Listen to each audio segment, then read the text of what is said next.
In the Friendship with God series, how to know God, reach God, see God, understand God. These are the steps.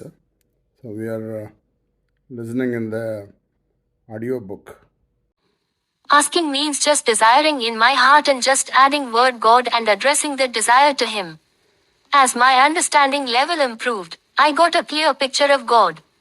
It is like when we read a storybook, we understand differently when we were a child, and as we grow, we understand differently.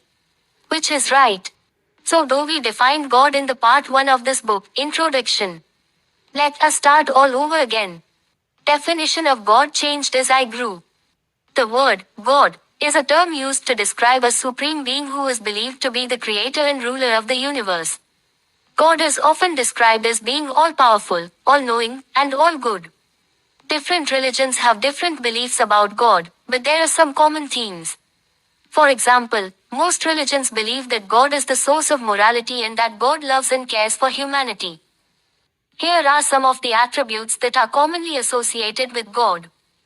Omnipotence. God is all-powerful. Omniscience. God is all-knowing. Omnipresence.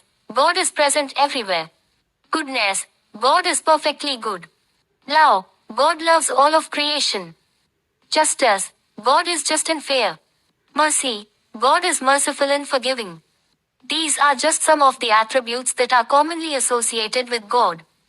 There is no one definition of God that is universally agreed upon, but these attributes provide a starting point for understanding what God is like.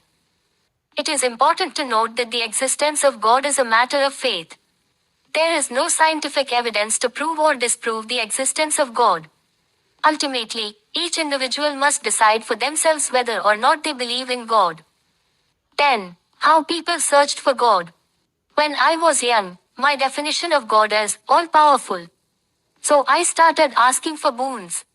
Anything I wanted, I would ask God. One frequent request is to grant me Maya mantras, miracles, so that I can do what I wanted to do it. Later I came to know we all are endowed with that power, called Icha Shakti, willpower. As I grew older, my prayer turned into talking, and one-way talk became two-way communication.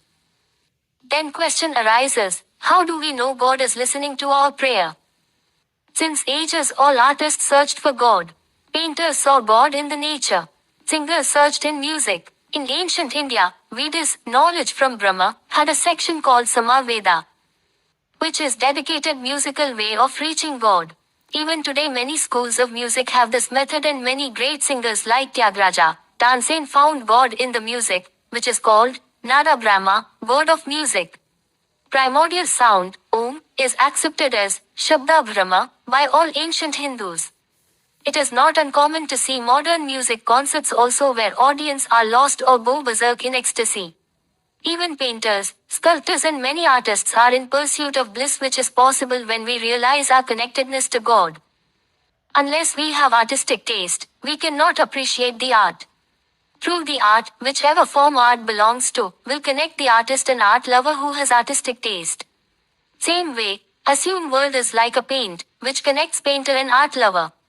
If suppose somebody is telling a story, the storyteller, listener are connected by the story. That is our relationship between us and God.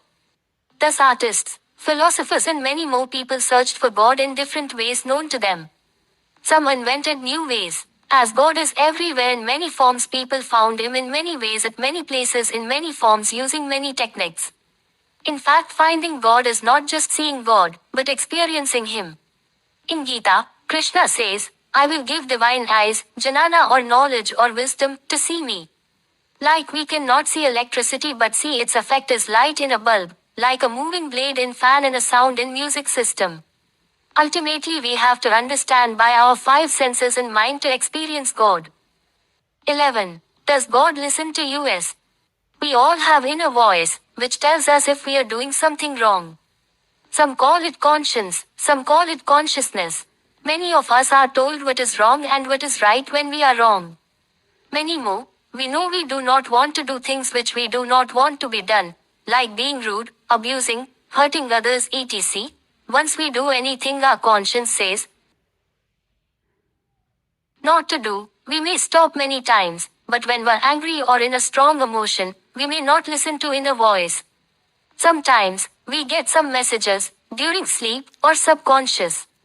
We know that is not our voice or idea.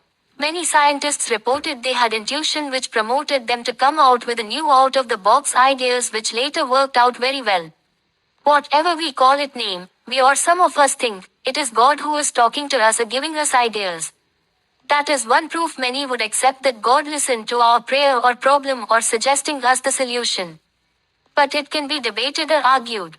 Leaving arguments aside, let us see what happened in my case.